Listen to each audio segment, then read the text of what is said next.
Hello everyone, we'll be joined by Wyndham Clark in just a few moments. So just the usual process please, if you have a question, please raise your hand and we'll get a microphone to you.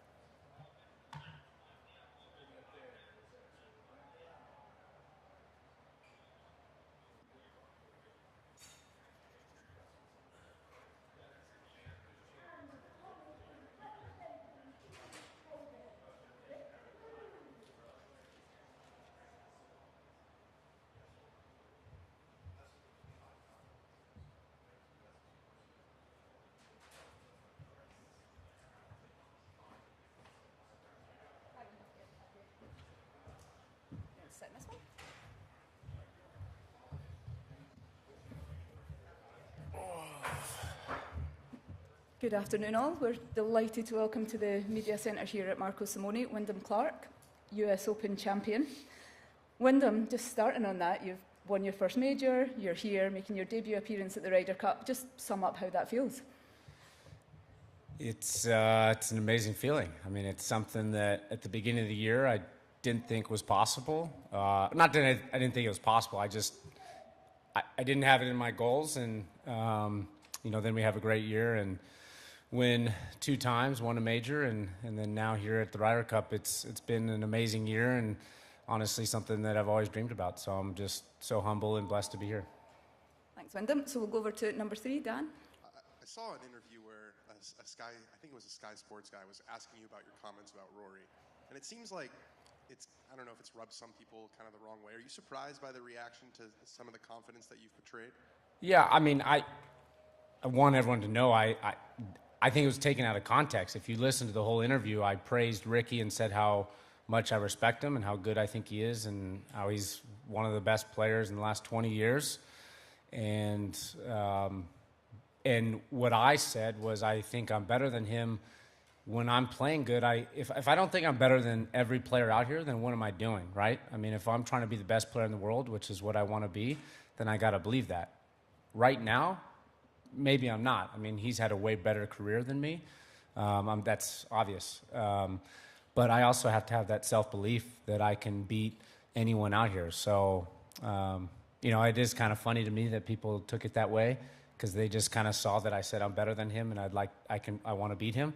Well, of course I want to beat him, and of course I believe that I can beat him. So yeah, I mean, it's interesting how things get taken out of context. Okay, down to Cameron in the front here first. A little bit of a different question here. There's a lot of speculation about who's going to play with whom on Friday and Saturday. Just was wondering, not necessarily in Ryder Cup, but what do you think makes a good partnership? What do you look for in a good partnership? I've played only, as a professional, I think 3 or 4 times. I played in the Zurich where, it was a team event. And of those times, the ones that I had success were guys that I really enjoyed being on the golf course with. Because, golf's so tough day to day that if you hit bad shots or you have an off day, the last thing you want is your partner to make you feel bad about it or you feel added pressure. And, I think making a great teammate is someone that's like, hey man, I got you, or just feeding you confidence and always makes you feel comfortable regardless of how you're playing. So that's one big thing. And then another thing is just being really positive. Momentum's huge in team events, especially match play. And if you can always stay on the right side of momentum, I just think you can ride that wave and play really good golf. Okay, over here to Andy, number 2. Hi, Wyndham. If I may just go back to the opening question, please. The comments about Rory, it's great fighting talk before a tournament, right? And I just wondered if I could get your take on, your opinion on how, players should not shy away from that and what's wrong with sort of talking yourself up. You kind of alluded to it in the first answer there, but, how you have to back yourself. But also, as well as that, how you feel about those comments now that Rory's on the premises and you could bump into him at any moment? Yeah.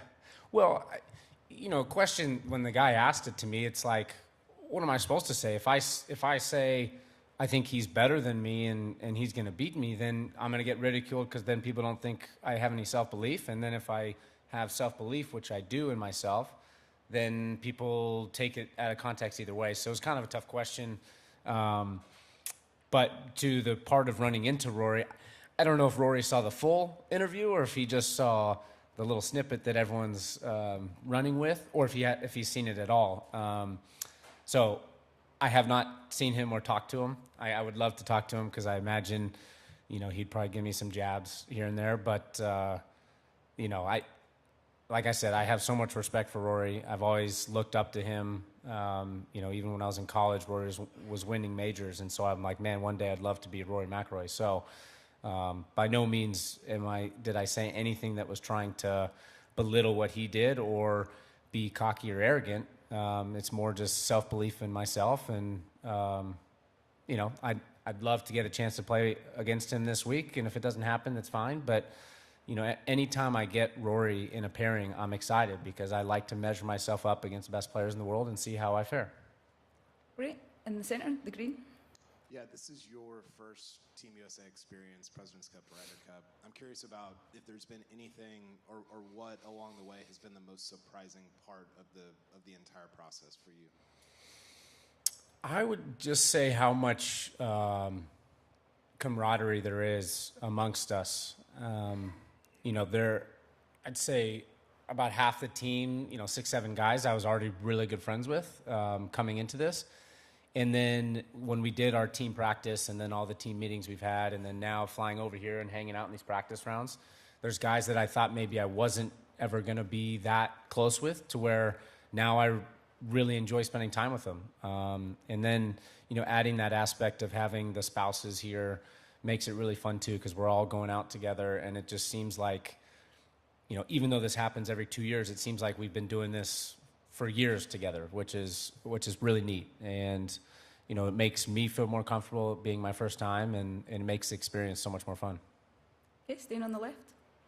I know you qualifying for this team was kind of a formality. I mean, you clinched on points, but I'm wondering if you've had a moment to kind of maybe take in the accomplishment and maybe if you could pull back the curtain and kind of give us some insight into maybe what that moment was like.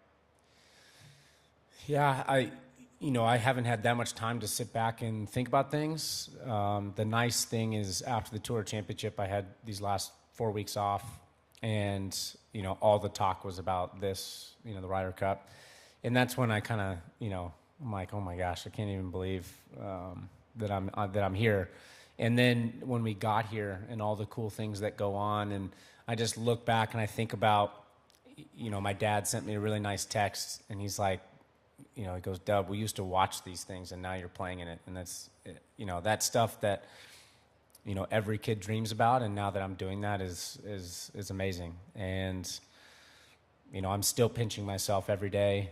And once we get started, obviously I'm going to try to be in grind mode and be the best I can, but I'm still going to be hopefully soaking it all in because this is the pinnacle of golf. And to be considered one of the top 12 American players is just such a huge honor.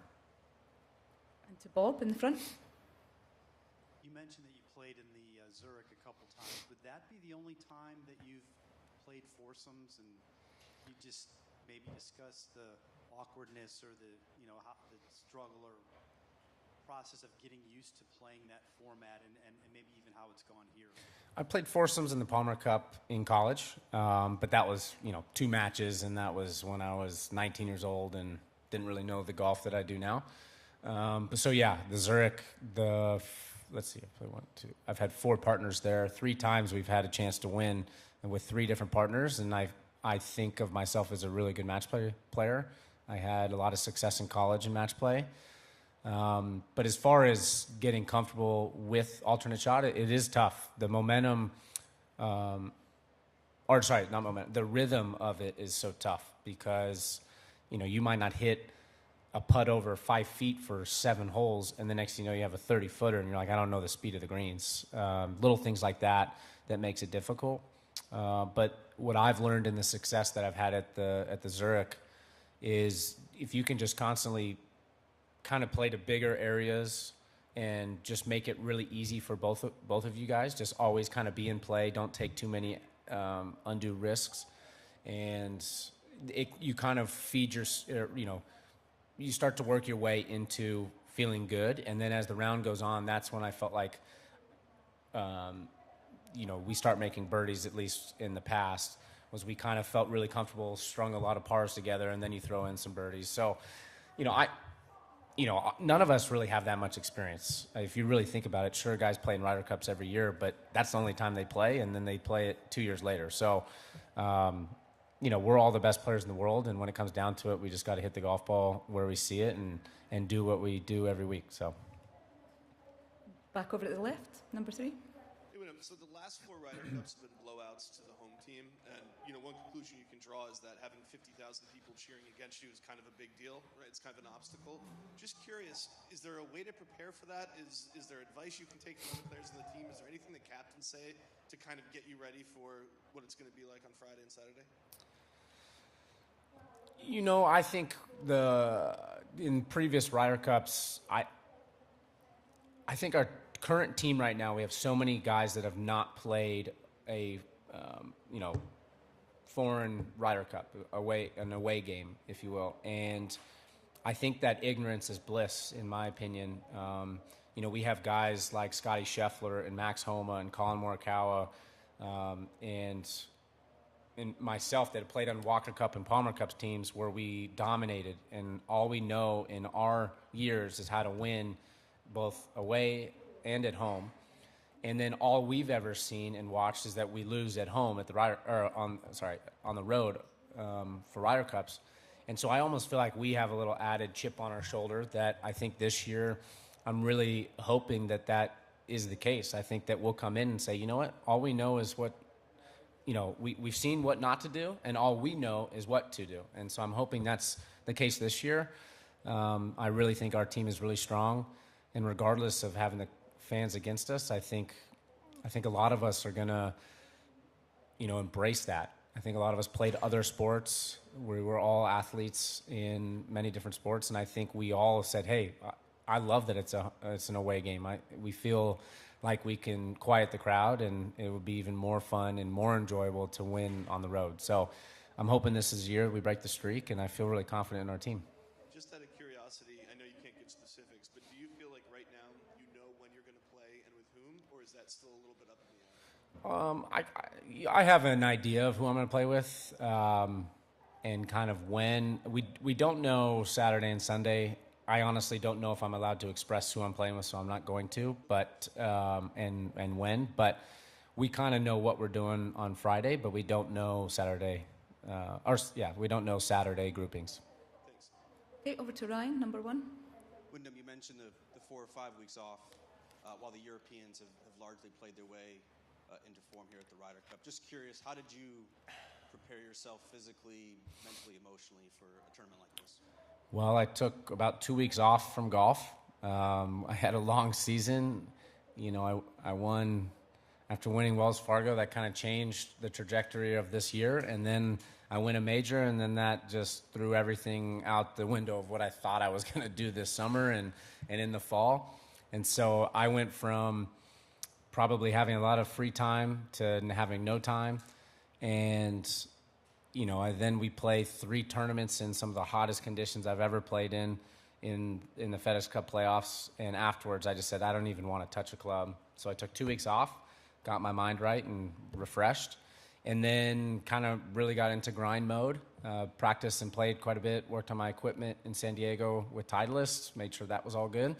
And then last week, played a lot of money games at Wisbrock with a lot of good players. And then Max and I played best ball and alternate shot multiple days against other good players. And so that's kind of how I prepared. I think the European team, it's great that they got to play, but I also think they might be maybe a little mentally fatigued as this week goes on. This is obviously a very intense environment and mentally challenging. And then also you put in a pretty physically demanding golf course being so hilly and up and down that maybe come Sunday, they might be leaking oil, and we'll be fresh. Okay, final question from Dan in back. You mentioned all the time you guys spend around your teammates. Do you guys see the other team at all, or do they keep you guys like pretty separate? I have seen the European team actually 0 times outside of them walking on the range. So there's been there's been next to none. There's been 0 interactions. So, tonight we have a gala, and that'll be the first time that we probably see them and get to really talk with them. But yeah, they keep us. I think we kind of are on this schedule where whoever leaves first, the other one leaves after, and vice versa. And so we kind of don't see them until pretty much, tonight, and then obviously on Friday. Perfect. Thank you, Wyndham. Yep, thank you. Thank you, everyone.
Okay, next up, we're delighted to be joined in the media centre by the US team's Rickie Fowler. Rickie, back for your 5th Ryder Cup appearance. Just tell us how you're feeling about representing the United States again. It's great to be back on a team. Obviously, the last few years have been tough for me on the golf course, so to be back in a position to be over here playing is great. Special that it's here in Rome. Unfortunately, this week we don't get to spend a whole lot of time in town, but I was able to take advantage of a couple of the mornings when we were here for practice to go walk around and see a little bit of history. So a great backdrop for this week. Perfect. Okay, we'll go to the front row with Cameron here. Hi, Rickie. A lot of speculation on who's going to play with whom on Friday and Saturday. In your experience, maybe in the Ryder Cup and even just in general, what do you look for in a partnership? What do you think makes a great partnership? It can kind of depend because obviously alternate shot, you want to be able to kind of work together. But you can kind of look at, I think, both of them. You can either have a great kind of duo as far as guys who mesh well and personality-wise and how they carry themselves or how they play. But at the same time, alternate shot, you really only have to worry about that shot, and then it's off to the next guy. You could be super close, or you could just be completely two different players, and you just deal with the shot at hand. Best ball, you're playing your own ball. For me, it's always been, someone I feel like I can go out and enjoy myself, have fun, go into battle.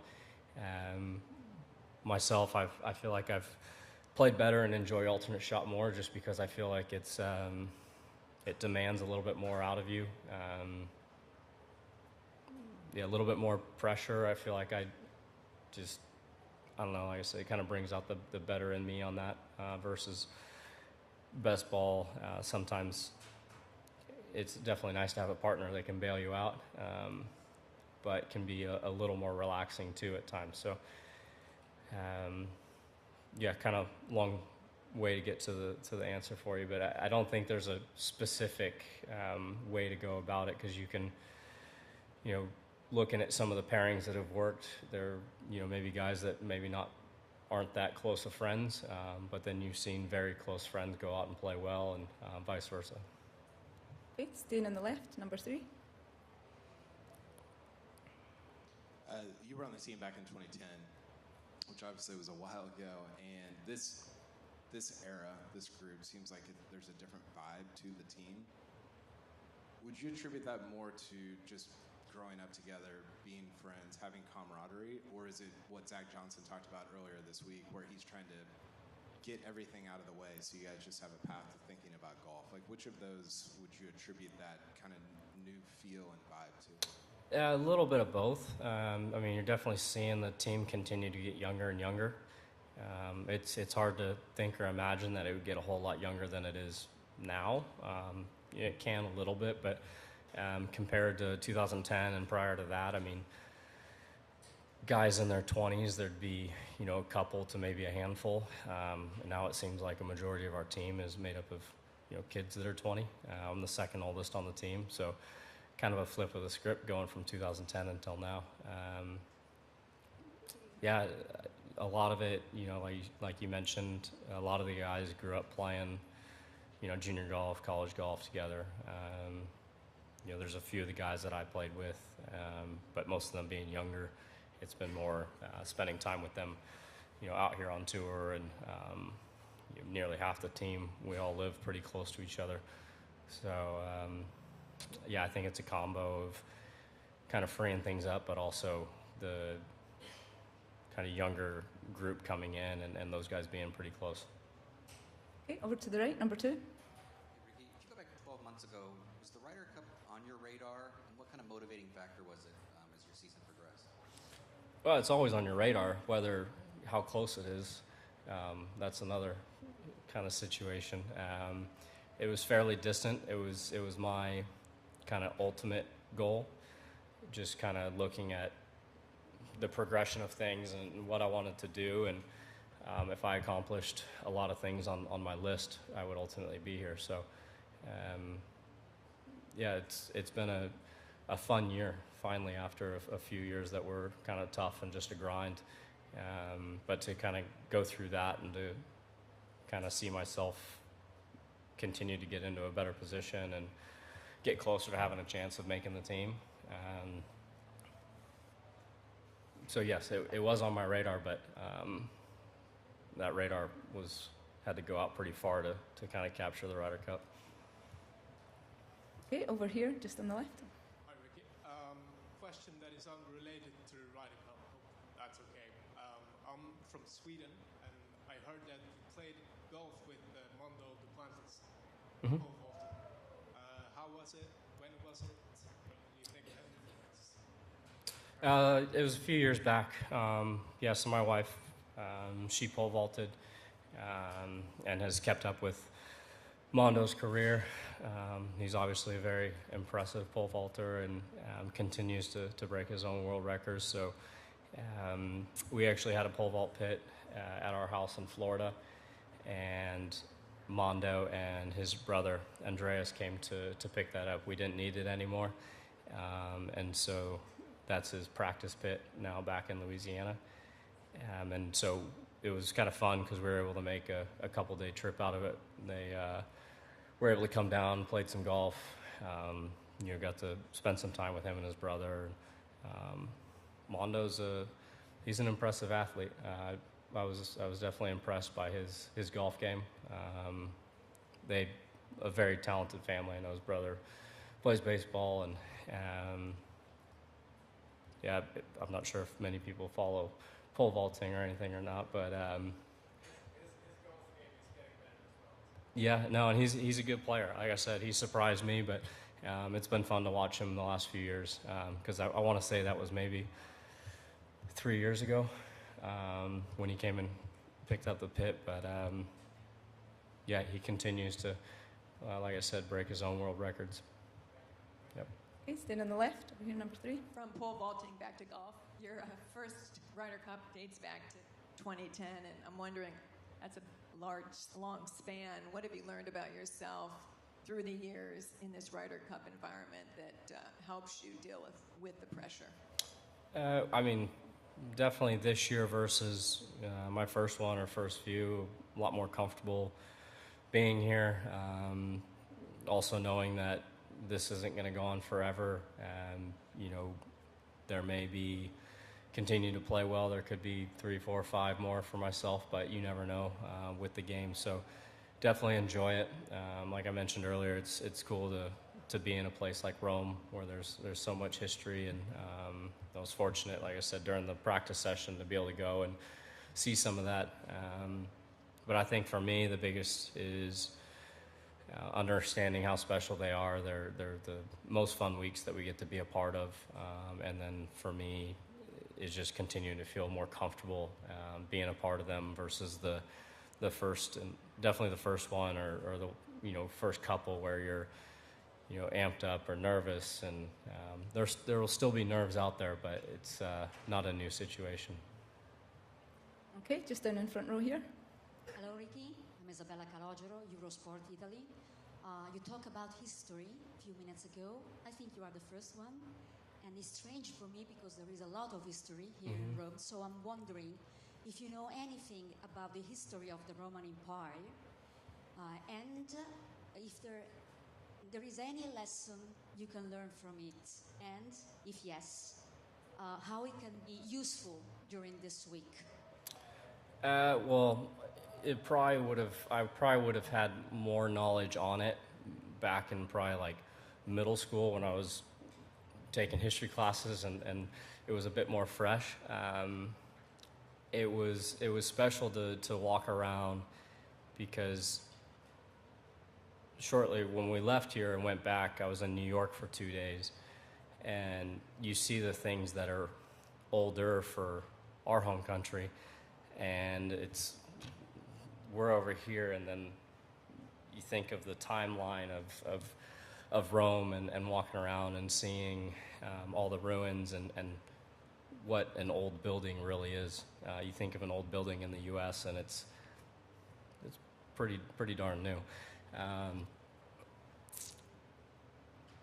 I think one of the things probably to take from the Roman Empire or kind of the history over here is patience, understanding what it took for them to build things back then. It's hard to wrap your head around it when you look at really anything, but walking by the Pantheon and seeing how small the bricks are that ultimately make up that structure. It's not like those bricks were being printed out at a factory down the street. Everything's handmade. So I think a big thing with that is kind of seeing the big picture and having the patience to understand what it takes to get from start to finish. Okay, over here, number 2. I'm afraid I'm going to go from classical history to something a little bit dumber than that. Did you ever try pole vaulting in your back garden? No, I stuck to just carrying the poles and getting them from the garage to the pit. Or filming or giving any maybe insight to what I saw, but I stayed away from taking a run down the runway and trying to pole vault. Too scary for you, yeah? Not too scary, but I think one thing, it's not something that you just pick up and go run and try and plant the pole and make a jump. There's a few months of work that go into getting to that point. One, I don't necessarily have that time, and 2, I don't think it's worth the risk with what else I have going on. So no second career then? No, I'm gonna. If I'm gonna go in the air, it's gonna be on a bike, and we try and stay away from that for now as well. Okay, back over to the left and back. Hey, Rickie, can you describe what it's like, the unique experience in golf of having people cheer against you, an entire crowd, which obviously not normal on an ordinary week, but what does it feel like, and how can that affect a team? We've seen 4 straight home blowouts, so clearly there's probably some effect there. I mean, I enjoy it. I think a lot of the guys on the team this year do as well. All of them have been, even if they're a Ryder Cup rookie, they've been a part of other teams along the way. I mean, the reason I enjoy it is, you're the underdog. It's fun to kind of go try and prove them wrong. And our cheers are, yeah, we will have some fans, but kind of the quietness becomes our cheers. But I enjoy it. I feel like the fans have always been great over here. Yeah, they're going to give us a hard time. You'll hear some one-liners here and there, but it's part of it. We're on foreign soil. We're not the favorites, but the more that you can accept that and enjoy it and kind of play with the fans a bit and feed off of, I feel like there's a lot of mutual respect. Okay, to Ryan in front. You've described yourself as a floater at the Ryder Cup, able to plug holes wherever they are. I'm curious how you approach that role. It would seem to be a little bit unsettling or uneasy, not knowing exactly when you're going to play and with whom. Yes and no. I mean, I think some of it, the first 2 days, I either have a good idea or we'll have more of a good idea coming up in the next day or two, exactly how things will pan out. But even when you do have a plan, things can change. I feel like I'm someone that's able to help out if there is, something that happens and someone needs to be plugged in. But I feel like we do have a pretty good idea of, Friday especially. I think Saturday's kind of coming along. But like I said, even if you do have a plan, you never know about the what ifs, and things can change pretty quickly. Okay, our final question down front here. Rickie, back on the subject of partnerships, how much campaigning do you think happens where guys go up to the captain and say, listen, you got to put me with so-and-so because he's playing so well and I know we can do well? Or how much of that happens, do you think? And is it always just because everybody wants to be paired with the hot guy, or is it for other reasons? I feel like there's a little bit, and sometimes it's, whether it's Zach or assistant captains asking and getting an idea of, who do you feel like you know, one would enjoy playing with, and maybe who are the guys that you don't necessarily see yourself matching up with. Getting an idea with that. There's obviously some pairings that we have that have had success, or, you know, guys that are close, and you know that that's going to put them in a position to play well. And then also with kind of how our team matches up, and all the guys having those plans, but, you know, to the point over here of being able to mix and match if kind of things get, you know, someone ends up hurt or sick or whatever it may be. You can't be dead set and rely on, you know, those certain pairings. Sometimes being able to have the, you know, call an audible or go to option 2, 3, or whatever it may be. So yeah, that's about it. I do think, like I said, going back to the start of it, there's plenty of times where guys are going to step up and say, I want to go with, you know, so-and-so, or, you know, whether you're talking about Xander and Cantlay or a Jordan and JT. I mean, those are pretty self-explanatory. Okay, thank you, Rickie. I appreciate your time. You got it. Thank you.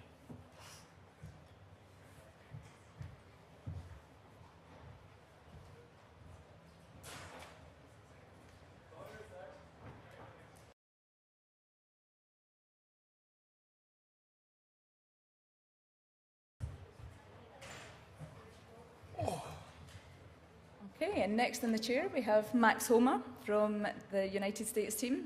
Max, making your rookie appearance for Team US. Just tell me how the week has been so far for you.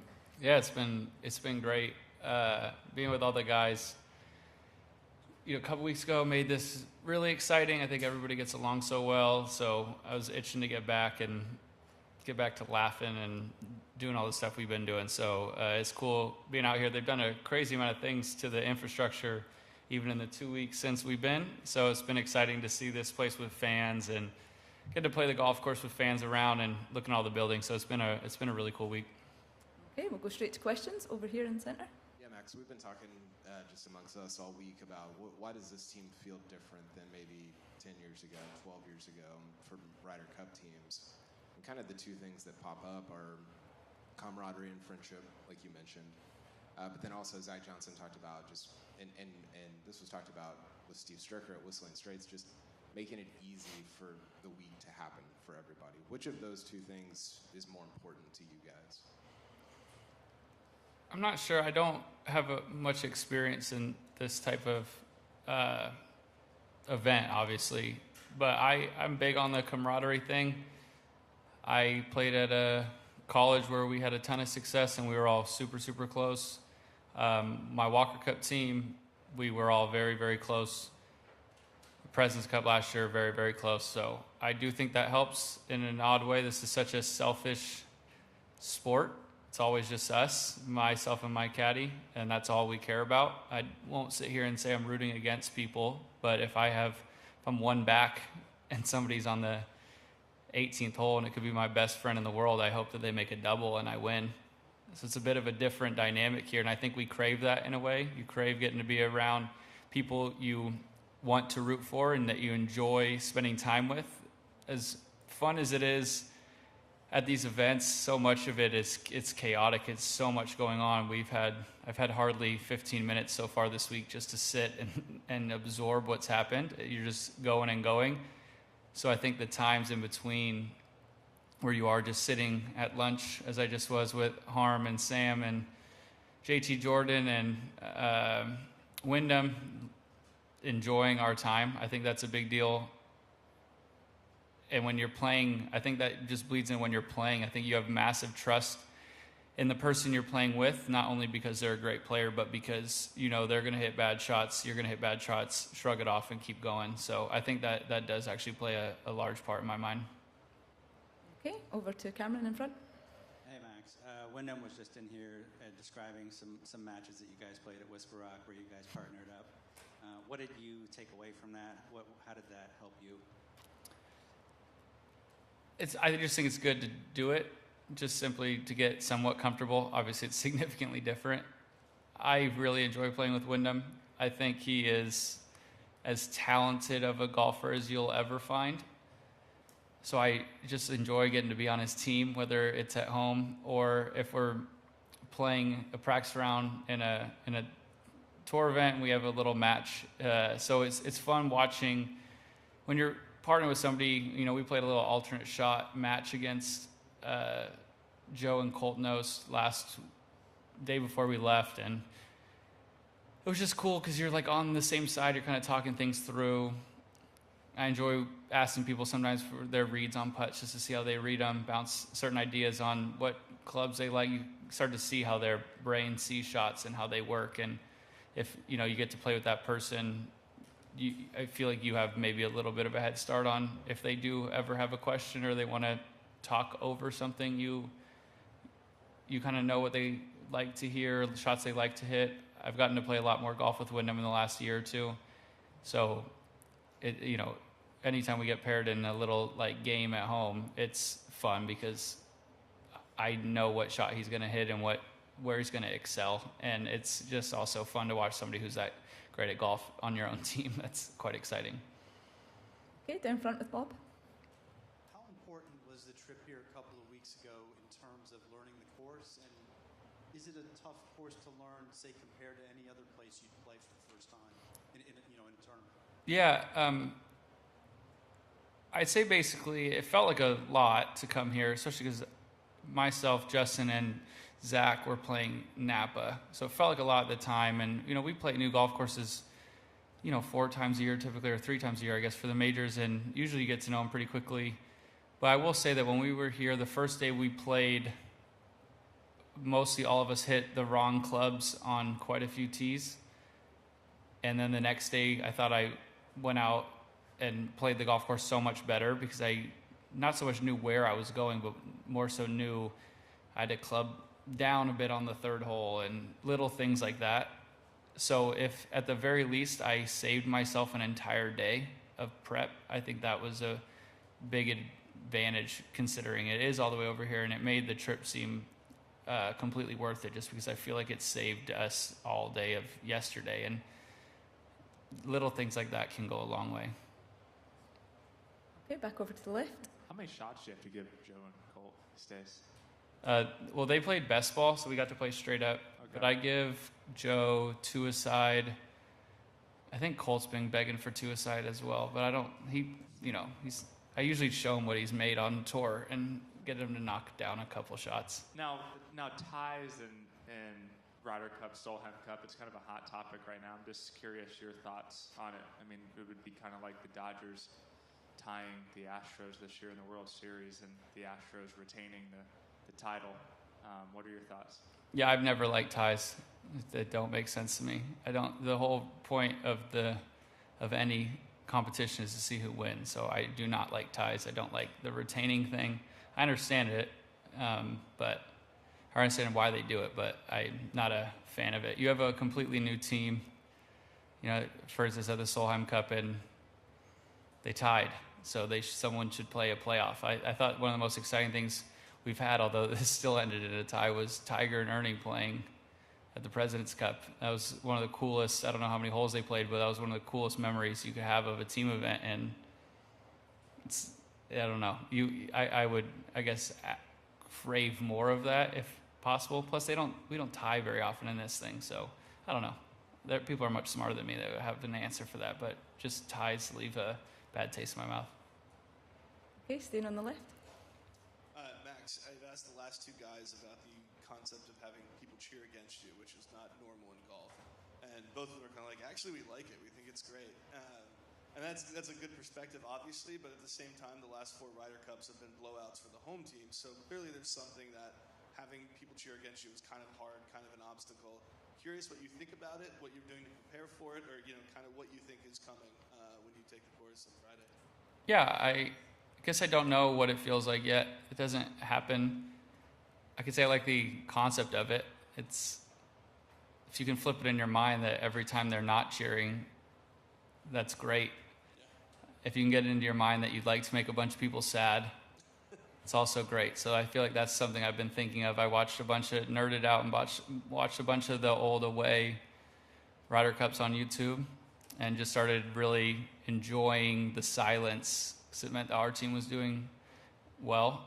So I think it's just kind of changing that in your mind. I do remember when I played the Walker Cup, the first hole of my first match I got to play, I thought it was going to be all just cheers for just myself that day. It was a singles match, and it was going to be quiet if he was doing anything great. And he made a long putt for eagle, I think, on the first hole, and the crowd went crazy. And I remember how much I hated hearing how loud they got for him. And it was a fun game of trying to change that. So although I won't get the cheers when I do something great this week, I will crave a lot of silence. I think that will be quite nice. So I'm not sure that it's just been the home advantage has just been because of the crowds. I'm sure there plays a part, but I would argue there's things that have gone into it that are much more, that swing the pendulum much more than just the crowd. Because I can't speak for these other teams, but I know all the guys on our side would enjoy making a lot of the fans quite sad by keeping them quiet. So that's just kind of how I see it. I think there's just more that goes into it. Just curious, which Ryder Cups have you been watching? You kind of have to go far back to see when the U.S. went on. Yeah, I've never seen us win over here. Paris obviously being the most recent. I watched Wales. I've watched pretty much all of them that they had to offer out after, like, must have been like 2010 on. I think they were all on there, most of them. Sometimes they just had matches from them. But it was kind of just fun to watch, just different. Plus, my poor wife, I was just showing her what she was about to get into, so I don't think she cared. But it was an excuse to just nerd out and watch a bunch of Ryder Cups. Okay, up to the back, number 4. So is that something that Zach Johnson's spoken to you about this week as a team, how you'll deal with it? And was that Walker Cup, was that what you would call, in inverted commas, the most hostile sporting crowd that you've actually performed in front of? To the first one, no, he hasn't. We've been lucky. We have a lot of guys on the team who played over here, and I think a lot of us rookies or players who haven't played over on an away team have just been asking them what it's like. Is it different? I know I asked Strix a bunch about playing. What's the difference over here? What does he think the reason is we haven't been as successful, and what's it like when the crowds are clearly, against you? So I just feel like we've been able to ask people. This hasn't been like a hot topic of discussion. I think we all know. Everybody's seen it. And it's happened, I just at the President's Cup there, they don't get big cheers when we're playing, so you can see both sides of it. Sorry, what was your second part of your question? My fault. Oh, no, I play Waste Management every year in Phoenix, where everyone is both for and against you at the exact same time. So that is significantly more hostile than any golf tournament I've been to so far. Okay, thank you for your time, Thank you Max. guys very much. We'll let you go. Take care.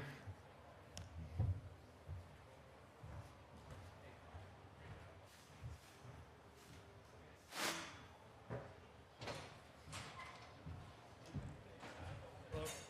How are you? Very good. Okay, next up in the media centre, we have the champion golfer of the year, Brian Harman. Thank you. Brian, a maiden major championship, a rookie appearance for the United States team. Can you sum up how that year has felt and how it's been for you? Yeah, it's been a whirlwind. Really excited to be here. It's been a lot the last couple months, but super elated, super happy to be here with these guys. It's been a lot of fun to get to know them even better than I did, and I'm excited to get to work with them. Stuff. So we'll go down front with Cameron to start. Hey, Brian. Hey, bud. A lot of talk about who's going to play with whom Friday and Saturday. There's analytics. There's guys who are best friends. If you're the captain, you're making these things, how do you weight all of that? And sometimes it just sort of seems to be very mysterious. There's some sort of alchemy where guys just play well together and you can't even explain it. How would you sort of weight all of those? Yeah, I don't envy Zach's job at all. I'd be happy to play with any of the guys. They're all super talented, and they've won a lot of golf tournaments, and they're all very, very good. So it's tough because you end up with, the analytics say one thing, the players say one thing, captains say another thing, and it's Zach's job to try to put the best out that he thinks gives us the best chance to win. So that's Zach's job, and we're happy with whatever direction he takes us. Do do you secretly imagine the other 11 guys on the team campaigning to Zach saying, hey, I want to play with Brian Harman? Like I said, I'm honored that anyone would want to play with me. So they'll get my best, and that's all I can do. Okay, staying over in the left, number 3. Right, I've been asking everybody about this concept of people cheering against you at a Ryder Cup and how that's not normal in golf. You are a little bit of a unique situation. You got probably a small taste of it at Hoylake a little bit. Yeah. But you're also a football fan. Like you've been and watched Georgia play and see exactly what that means. Any way you can prepare for that, and kind of what do you think of that concept and the novelty of it in this sport? Yeah, I don't think there's any way to prepare for it. I expect them to be as fervent, and I expect to be at times overwhelmed by it, just like I was at the Open Championship. It was overwhelming at times, and just the best you can do is just acknowledge it and just move forward and try not to let it affect you as best as you can. But it will affect you. I mean, you'd be silly not to think that, obviously the home teams in the Ryder Cups have been extremely successful, and a lot of that has to do with the fans. So they can affect outcomes of matches, and it's just our job to try to stay as present as possible and execute more than the other guys and see what happens. Do you have any memories? I know you were a baseball player and things like that. Is it so far in the distant past that it doesn't help, or can you draw up memories of being cheered against? Yeah, I think as you ratchet up different levels of sports, we're at the top of our sport, and the fan engagement just gets higher and higher and higher. So to say that I'll be ready for Friday morning or Friday afternoon, I don't think there's any way that you're ever totally ready. It's kind of like if you're trying to give someone advice about if they're about to have their first child. There's nothing you can tell them to get them ready for it. It's just no. Like your life's going to change. It's going to be really hard, but you'll get through it. There's lots of people that have done it, and it's kind of up to you about how you handle it. Okay, right and back, number 1. Hi, Brian. I'm just wondering, what are your thoughts on the golf course, and if you could pick out one specific thing about the course that's going to be really important this week, what would you say it is? Yeah, I think driving the ball in the fairway is going to be extremely important, and then some of the approaches tend to be a little bit on the longer side. So your medium to long irons coming into the greens. So you have to be a little bit smart about where you leave the ball. It's a really challenging golf course. I find it to be very challenging. I think it'll be a good test. It's going to be an interesting match play because I think that a par is a really good score around this place. Okay, staying in the left, number 3. Brian, at least in my mind, as someone who covers a lot of college golf, I think you're in Rickie's match back in 2010 is probably one of the more memorable ones, just the finish and maybe Rickie's reaction afterwards. But how much do you and Rickie still talk about that, and what would kind of be the dynamic if you guys were to partner this week? I'd be elated. Rickie's one of the, I call him Iron Byron sometimes. He hits the ball so great. We've never talked about that match. We were college kids. I was trying to beat him. He was trying to beat me. I got the better of him that day. He's had an incredible career. I've done okay, and so Rickie's a good friend, and he's a great dad, and I got the utmost respect for Rickie. Over in the left, number 1. Brian, this is two sort of follow-up questions to things we were asking you at Hoylake.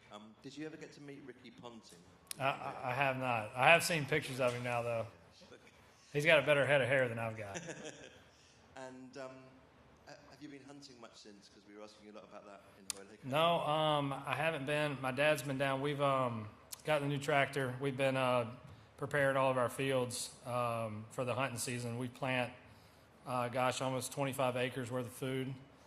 So we've been, we got to spray the grass, turn it over, mow it, turn it over, and then we'll be planting next week. So haven't done any hunting. Bow season in Georgia opened up last weekend, but I've been really focused on this golf tournament and getting ready. So.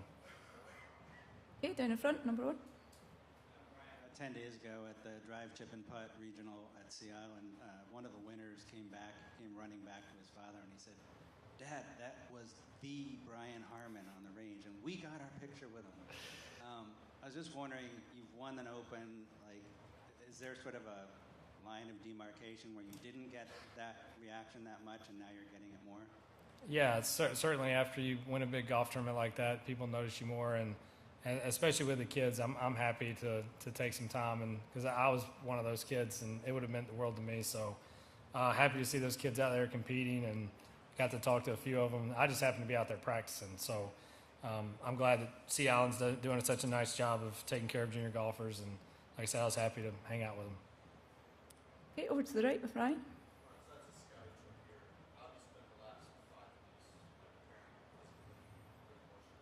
Yeah, a lot of it's resting up. Not enough gets made. Our bodies take kind of a beating all year. So getting done at the Tour Championship, pretty much just a week of nothing. Practiced a little bit, came over here, and then 2 weeks of just grinding on my game, just trying to get as ready as I can. I feel like I owe it to. It's a different sort of feeling being on a team. Like you don't want to over prepare. You don't want to get yourself too psyched out about it, but at the same time, like you really feel that that team. Like, man, I want to play great for this team, and so I've been really focused on that. Just been trying to kind of lay low and not do a whole lot. It doesn't make for good clickbait for the media. I apologize, but it's I just been grinding, resting and grinding.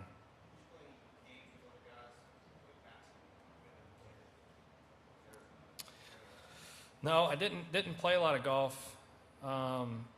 I've got sort of like a plan set. If I can do this, it's kind of like the building blocks to like get into really good form. Kind of how I've done it.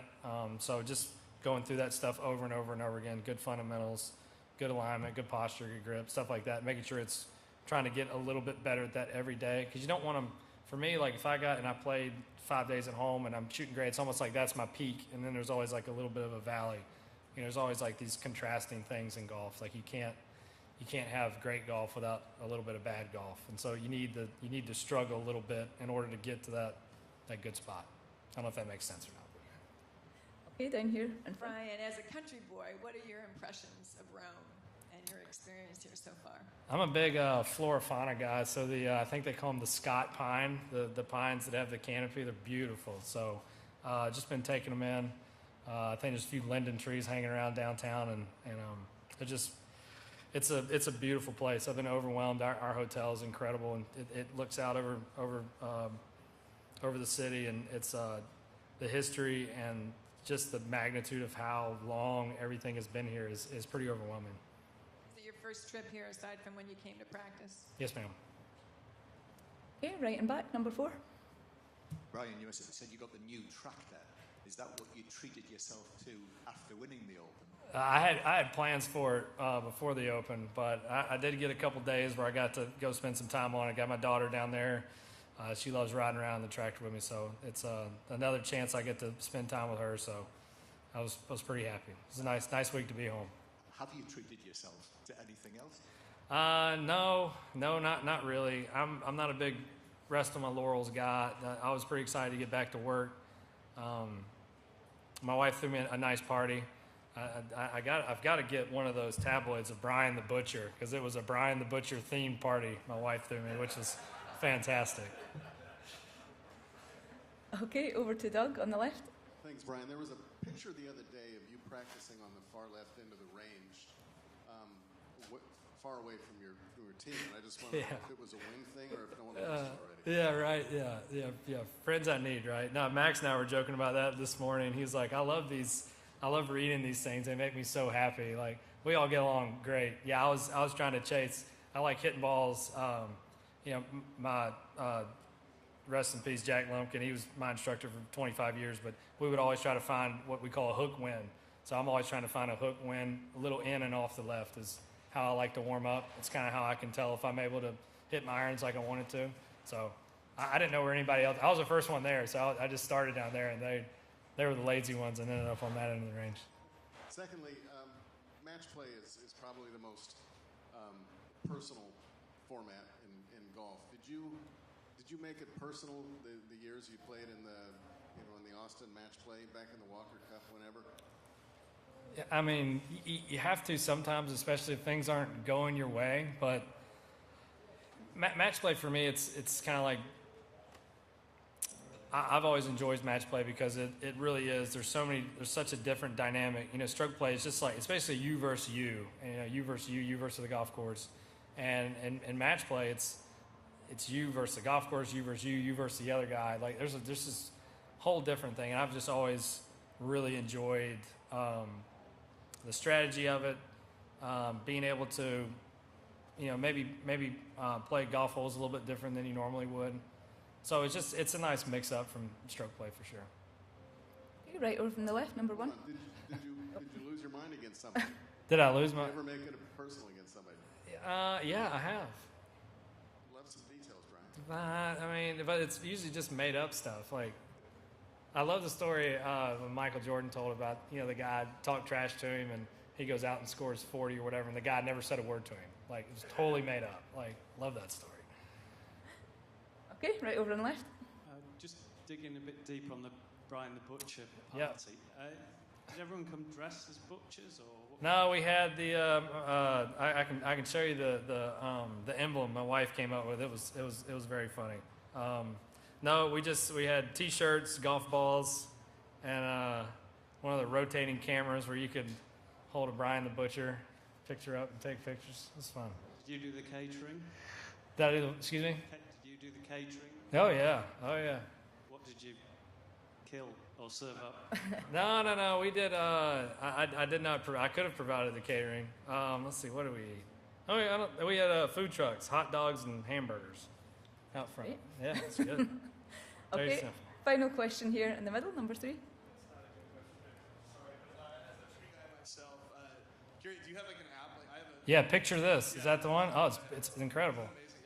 Now I use it at the farm because I'm like, well, damn, like I saw the deer eating that weed or whatever, and I take a picture of them. Like, and all the herbs, they have like the most incredible names. Like it's like purple top, whatever it is. It's great. They're all clever. And I was just curious if you have a favorite tree. Say what? My favorite tree. Yeah, the swamp chestnut tree. Okay, on that You guys are botanical familiar note. with swamp chestnuts? Never heard of one? If you're a big, they call them cow oaks too. Because when we used to graze cattle, they would graze them through the swamps and they'd eat these giant acorns. So they call them cow oaks or swamp chestnuts. No way? You don't believe me? Well, Brian, thank you. I think we've all Thank you learned so something much. here today. Thank you. Thanks Good. for your time. You got it, guys. Thanks. You have a good one.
I'm delighted to be joined by Collin Morikawa from the US team.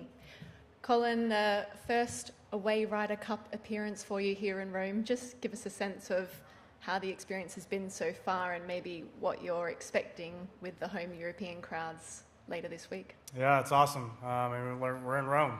You know, you got to enjoy it. You got to be able to embrace it. And it's our first away match really in any big team competition. The ones I have had in amateur golf were never really this big and kind of on a neutral site. So just knowing that the fans are not going to be for us, I think I'm going to look forward to it. I mean, when I played the Open 2 years ago in 21, I mean, the fans weren't rooting for me, and it is what it is. We're still going to have some fans out here in the red, white, and blue, and you got to embrace what it is, and that's just an extra task that we're going to have to step forward to. But at the end of the day, it's you play good golf and you win your point and you move on.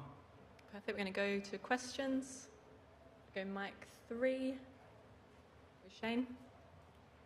You might have just answered this with your thing, but Brian Harman, I asked him because he was in a similar position as you of winning the Open and not necessarily having everyone root for him. But this is kind of a new situation. You're going to have 50,000 people cheering against you. Anything you can do to prepare for that? Is there any precedent at all in your life that could, get you ready for this? Or is it just like, we got to go see what it's like? I mean, the Open was the closest thing to it. I mean, we were walking to every tee and everyone was rooting for Louis and not me. But when you win it, now they do root for you. But look, I think at the end of the day, like it doesn't really matter. Like things like people cheering, like you do hear it and you do draw the energy. But it's almost like they're cheering for the Europeans, but you're still going to have the fans out there for the U.S. team that are just going to be able to push you through. Whether it's one person or 50,000, having that one means the world. Those people are coming over here probably from the United States to come root us on and watch us play some golf and hopefully win the cutback. So it's just knowing that they're coming out here to watch. It's like that's that excitement that we're going to get out of that. You're an analytical guy. If I put the question to you, why have the last 4 Ryder Cups been blowouts for the home team? What do you think goes into that? What do you think is the single biggest factor, or any number of factors? I mean, I could really only talk about last time, 2 years ago when I was on the team, and we just meshed well as a team. We got along. We knew what the goal was, and the goal is to win. And you do whatever it takes, sacrifices. You push your blood, sweat, and tears out there. It's nonstop effort. These are long days. This is a long week with all the things we have to do. But at the end of the day, it's all worth it. Come Sunday, if you got the cup in your hands with your team, everything is worth it in this kind of 7 weeks or 7 day stretch. We go to mic 1 with Brentley. Collin, Jordan had a good quote 2 years ago at Whistling Straits after you guys won, where someone was bringing up the talk of American juggernaut, going to win the next, 100 or something like that. And he said, he kind of pressed pause on that and said that there's still unfinished business because until you win one over here, you really can't talk about things like that. Now that it's 2 years later, do you kind of agree with that assessment that, this one's, not more important, but in terms of that kind of talk, in terms of dynasty talk? Yeah, I mean, look, history speaks for itself, and you can't erase history. Like once it happens, right? So we're always going to talk about it, but it's how do you learn from that? And I think all the captains and the way the U.S. team has kind of been going forward, since whatever it's been, a handful of years, we're making adjustments and we're finding ways to make it work. Look, their team is great and they're playing some great golf, and our team is as well. And it's just who's gonna use the energy and use the buildup and momentum of this week to show up on Friday and be ready to play some golf. And that's really all I can say about it. Just to the middle, thanks. Besides hitting good golf shots, what makes a good foursomes team? A foursomes team? I played with DJ obviously 2 years ago, and it was just. Everyone's different, right? So everyone has a different personality, and it's whether you're able to just kind of mesh with each personality, because I think that's a huge factor of being able to go out there with your partner and just understanding what makes you feel comfortable. And you can feel comfortable out in the setting, but you can also have someone that's there and you just trust them. So me being that kind of rookie and the young guy on the team, and I still am the youngest, I think, but having DJ there and just nonchalant going out, hitting drives, I mean, he was hitting it all over the place in practice round, and there wasn't one worry. So just having that extra just confidence. But I think in a foursomes partner, it's just always being in the hole. Even if you're out of the hole, hit in the fairway, give yourself a putt for par. Just always giving yourself a chance, because foursomes, you just never want to give holes away, and that's how a lot of matches are won in foursomes. We go stay on mic 1 and go back to Doug first. Kind of one convoluted question here, if you don't mind. What do you consider to be the most pressure you've ever been under as a professional? And invariably, if it's a close match, it'll always work its way down to like one match left on the course that decides it, which is a ton of pressure. Would you welcome that? Absolutely. The most pressure I've had, it's a good one. I don't know. I think what Detroit taught me this year is that I still love the pressure. I still love being in those moments. I know I can hit those shots in those moments. I believe every rest of the 11 players on our team can hit those shots. But just knowing, even though I lost the playoff, I hit every shot how I wanted to in that playoff. And that's all you can ask for. Sometimes you're going to get the bounce, sometimes you won't. So knowing that I can do that, I'm absolutely up for the task. But I think everyone on this team is up for it as well. And we're going to have to. We're going to have to step up and be ready. Go to Anne with mic 3. Yes, having played the course, what do you think will be the key to success here? Accuracy off the tee, putting, getting out of the rough? You know, the rough was, I think the rough was way worse 2 weeks ago when we all came. They've definitely cut it out. They've taken out a lot of bushes, I think, for a lot of spectating, a lot of walking areas. You still need to hit the fairways, but I think you're going to need to find some momentum and make birdies. There's a lot of short holes. The par 5s are very gettable. Few drivable par 4s are gettable, obviously, and you're going to have some birdies that you just need to make with 3-wood 5-iron, 3-wood 6-irons, and so there's going to be a lot of birdies, and you just got to keep the foot on the pedal and keep it going. How do you see the undulation on the greens? How do I see it? I mean, a lot of it, right, on the greens? Yeah, there's a lot of different slopes. There's a lot of tiers. Yeah. Any further questions on the floor? Dylan, just at the front. Mic 3 will stay on. Sorry, we'll go to mic 1. Simple one. What's your favorite part of the Ryder Cup? 2 years ago, winning. Wearing your country's colors, wearing the red, white, and blue, showing up every day, knowing that you're playing with the team. There's no better feeling. There really isn't. And when you're able to put everything together, game plan comes together, and game plans are going to always change. But just hanging out with these guys, learning, you are a team. And when it all comes together, there's really no better feeling. And is there anything you would change about it? About the Ryder Cup? Yeah. Now that you've had I've played one Ryder Cup, so I wouldn't call me a vet. No. I wish it could just continue. It's a long week, but it's, if you could spread it out over like a week and a half and just kind of get through things and just get on our normal schedules, there's no better feeling than just showing up on Friday and just going to that first tee and bombing a drive out there. Staying at the front with Kyle. Yeah, why is camaraderie important? We hear it talked about a lot throughout this week, but as it relates to the way you go out and play and compete in the Ryder Cup, why does it matter? Why is it important to you? Well, I think when you compare it to, if we're such an individual sport, but we also have a caddy with us. So I wouldn't hire a caddy that I don't get along with, because that would be hell for 5 hours every single day for the rest of my life. Right? It's like anything else. This is just a bigger team. So getting along with the team, everyone meshing well, and it doesn't mean every person has to get along, but at least have someone around that you can just kind of free up. That just gives you access to just being able to enjoy the moment and enjoy being with the team. If you don't enjoy being with other people, it's going to make it harder. And it doesn't mean you have to be like an extrovert versus an introvert. It's just knowing that the team cares about you, right? And everyone does. And that's the biggest thing, is just knowing you're 1/12 of this team or 1/100th of this team with everyone else, with our captains, vice captains, wives, everyone else that's part of this that puts us together. That's really important, because if you don't have that, then you're going to show up and you're going to feel like it's just all on you, or you have to do more than someone else, but that's just really not the case. Just staying at the front. Thank you. Hey, Collin, I know you're a veteran of one, but do you recall, it seems these grandstands on the first hole get larger and larger every year, and what do you recollect of your experience the first time you teed off on 2 years ago, and how different do you think it'll be on the road for a road game? Yeah, I mean, I remember we showed up, I mean, it was before sunrise. It was, we showed up 4:30, 5 o'clock in the morning, and people were slowly filling the stands, and they started singing before we could even get out of our locker room.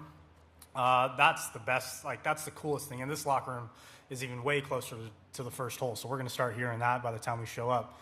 Obviously not American songs, but I think it's awesome. I mean, it shows what the Ryder Cup's about. There's that energy to it. I'll be honest. I thought the build out was going to be bigger. It still is big. Don't get me wrong. I just thought it was going to be really, really big. It's big, but. Okay, we're going to go mic 3. Is it Doug again?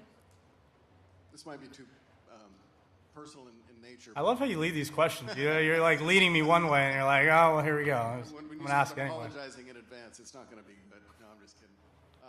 With the $200,000 you guys have for a charitable contribution, I'm just curious if there has been any discussion about Lahaina, which has a connection obviously for you, but also to the tour with Kapalua and West Maui. Yeah, I've thought about it. I've got a couple, not projects, but, a couple things. At the U.S. Open this year, I was talking about the Maggie Hathaway project that a bunch of people in Southern California and the SCGA and the USGA are all helping with. So that's a big part for me. Lahaina, obviously, what has happened, it obviously touches the heart as well. So I haven't decided how I'm going to distribute everything yet, but those are two that I'm going to continue to focus on, not just from this, but just continuing forward and seeing how much I can help out in really any way. And the other one, which is not the least bit connected, I'm curious, when you made your first team in 21 and you guys started a group chat, group text, whatever it was, were there any numbers that you did not have? A lot. And how are you doing now in 23? We're doing better. I still didn't have a few, but we're doing much better. Care to reveal which two you didn't have? I definitely didn't have Harman's. Tell you that. I don't think I had Wyndham's. I think those were probably the only two that I didn't have. Okay, we go back to the middle with mic 1. 2 years ago, were you and DJ simply a product of the analytics where they felt like you would pair together, or was there something personality-wise? I don't really know. I was on the range. I remember I was the second round of the BMW at Caves Valley. Strick gave me a call 5 minutes before my tee time. It was really odd. He didn't realize I was playing golf that day. And said, how would you like to play with DJ? And I was like, of course. I'd love to. I loved already playing with him. And it made sense. I knew I would get along with someone like that. It'd be really easy for me to kind of get into that, the scope of what a Ryder Cup is. And it just kind of kept going. We played our practice rounds together. We played some matches together, and there we go. Played pretty well. Which do you think is more important, the personalities meshing or the data side of it, optimizing kind of the skill sets? There's both. I mean, you can argue both ways. I mean, look, if any two of us on the team are playing really good golf, it doesn't matter what the data says, I think. But the hard thing is that, we do revert back to our data and we revert back to our averages at some point. Whether we're going to bring our A game or maybe our B game, or some guys will have their C games out here. We don't know. And that's just how you kind of play through the week and figure out and balance, okay, well, like DJ and I, we were playing really well through the first day and a half, so they put us out in best ball. They told us we'd be a terrible best ball partner. We did just fine. If you're playing good golf, it handles itself. Mic 3 with Neil. Hi, Colin. What's the most interesting thing you've found out about a teammate in close proximity this week, and what have you made of Brian Harman close up? Okay. I think Brian, what I've learned is that I'm still very young, and I have a lot to learn, because Brian Harman knows a lot of facts. He spits facts out of nowhere. He's always questioning me about random things that I have no answer to. So even though I finished college, I have a lot to learn from him and everyone else. Okay. Colin, thank you for your time this week. Thank you, guys.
I'm delighted to be joined by the US PGA champion Brooks Koepka from the US team. Brooks, it's a fourth Ryder Cup appearance for you here. Just give us a sense of what it's like to be back in the team environment and how much you're looking forward to this week. Yeah, it's fun. I enjoy hanging out with the guys, seeing everybody, and doing all the stuff behind closed doors. It's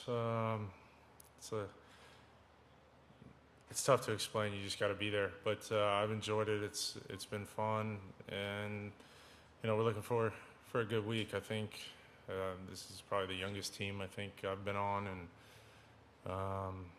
we've all pretty much played junior golf together growing up. So it's probably the tightest group of guys that we've had. So it'll be interesting to see how it goes this week. I'm going to start with Mike 2 with Cameron. Brooks, a lot of speculation on who's going to play with whom on Friday and Saturday. People look at analytics, they look at friendships. What do you think makes up a good two-man team in these things? And do you think it's maybe people are overthinking it? A good team is just a team that sees the ball go in the hole early. I don't know. It's tough. Yeah, I think guys that you can make an argument. Guys that have similar games, guys that have different games. For either one of those, but at the end of the day, it's two guys are going to go out and go play good. It's simple. Play your best players and who's playing well, and put those guys out and let them go earn points. Okay, Mike 3 to Shane. Brooks, when you were in Paris, I know you knew that fans were going to be cheering against you, but did the way it felt surprise you at all? Was it overwhelming at times? Describe what that was like. No, I don't think it was overwhelming at all. Yeah, it was I don't know. It was a different week for me than probably most of the other guys. So, yeah, I'm curious to see how this one is. I'm excited for it. I enjoy it. I enjoy the silence sometimes. Mike 1, Kyle. Yeah, it seems like this team, this era, has a different vibe than 10 years ago, even Paris, just a different group. Do you attribute that more to captains just saying, hey, we're going to let you do your thing, do your workouts, take your naps throughout the week? Or is it more so everybody just being friends and getting along better? Probably a bit of both. I think they've probably learned from past failures, maybe. So you got to figure out what works. You get a different group of guys each time, so you got to figure out what works for the majority or what works for most. And I think they've done a really good job this week, I think, of letting us be us and do what makes us play well. And I think from when I was on the team in 16, it was very structured. There's a lot more things we had to do off the golf course, but they've definitely toned it back a little bit to let us, because it's honestly probably one of the most tiring weeks with practice rounds, a lot of media, a lot of functions, different things like that. So it can be late nights, early mornings, and especially if you're going to go play 36, or whatever the case may be. And then even when you've got the afternoon off or the morning off, to me, I like going to watch some of the guys. So I'll go watch them for 9 holes. So you end up walking a whole lot more than you, I don't want to say anticipate, but than what you normally would. So just trying to rest as much as you can. Is the group closer knit also, though, than maybe 16? I remember you said this after Whistling Straits. You said it was a lot more fun this year than in years past. And you're specifically talking about that group of guys. Is that still the case? Yeah, I think so. Like I said, we've been, I'm trying to think, everybody's been pretty close since they've been 15, known about each other. I mean, there's probably who's the youngest guy on the team? Maybe Wyndham, I guess. And I think maybe the oldest might be Brian. So, I mean, what's that, 8 years? So it's everybody's, you grew up playing junior golf with at least 6 to 8 guys on the team. So, traveling, junior golf's the same as any tour. You're traveling the world playing with them and college golf and this and that. So you're always around each other, hanging out. And I think it's definitely like I said, different atmosphere than in years past. Mike 3, Brentley. Everybody's got a lot more in common too. You know what I mean? Being that pretty much the same age group. Brooks, where's your energy level at right now? I mean, you just played a tournament, you got a newborn at home, and what's your secret to kind of making sure that you're recharged 100%? Like, do you do anything special, maybe that's different than other guys, besides just sleep, obviously? No, same normal stuff. It's a work week, so everything stays the same for me. Nothing changes, whether it's a major, whether it's a regular event, or the Ryder Cup. No, everything's still the same. Routine's still the same. I mean, I'm ready to go. It's a big event, so I'll be there. Mike 1, Stevie. Hi, Brooks. Caddies obviously have a big role this week. Can you just say how important Ricky Elliott is to your team and how important that relationship has been to what you've achieved in the game to date? Yeah, I think we've been so successful because I don't understand him half the time. So that's probably why we work so well together. He's a great dude.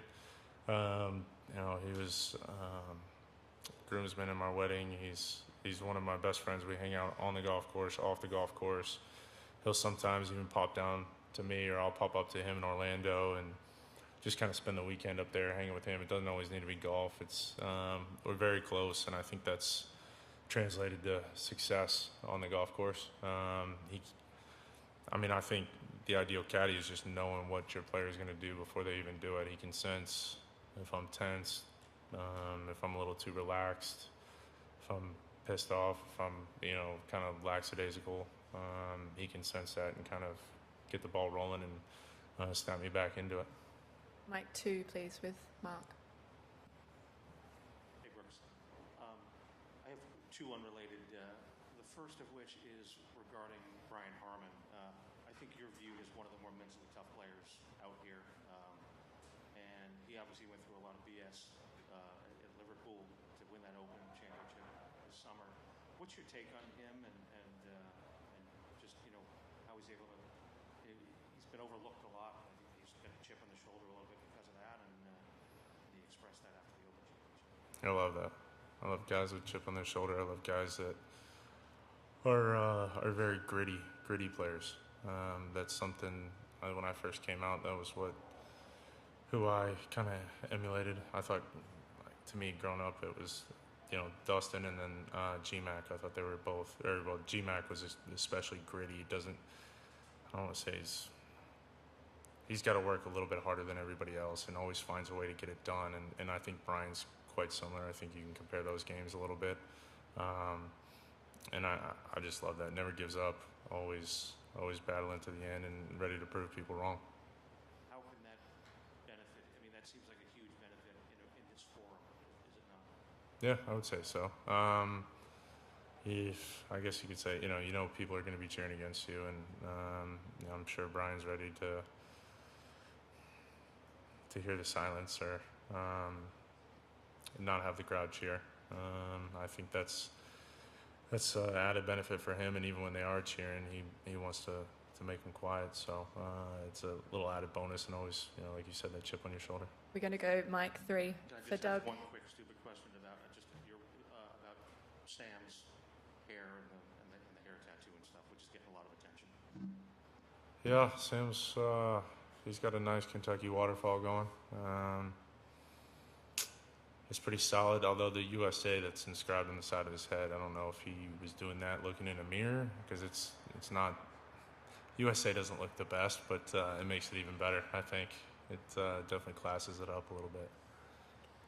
Doug on Mike 3. Two things, Brooke. When you decided to join LIV last year, was the Ryder Cup even on your radar, and was there a point between then and I guess now that it became, in your mind, a possibility? I mean, I knew it would be tougher, but I think after Augusta, it was kind of, I had my eyes on it. Realized, I think, after Augusta, I went to maybe 20th, somewhere around there on the points list, and then from there, it was just motivation to get on the team. What about June, though? Like last June, when you joined? I had a lot of other things going on in my mind. I don't think Ryder Cup was one of them at that particular moment, but I think the closer this got, the more it was definitely in the front of my mind. And then secondly, if the Ryder Cup, which it hadn't done in a while, came down to one match on the course to decide it, I suspect if you ask all 24 guys here if they want the ball, they'd say yes. How many of them do you think really mean it?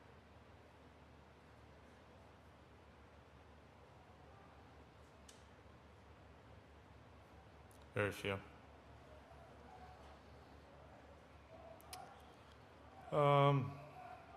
False confidence, I think. Right, I think other than the Ryder Cup, I think the most pressure you could feel is in a major. I don't know what's... Yeah, guys should believe in themselves, but I mean, right, everybody else has got to be thinking that they don't. That's why I think that way. I think that's... You got to be thinking you're the best player on the golf course, best player on the team, best player in that current time. And if you don't, then, I mean, there's something wrong with you.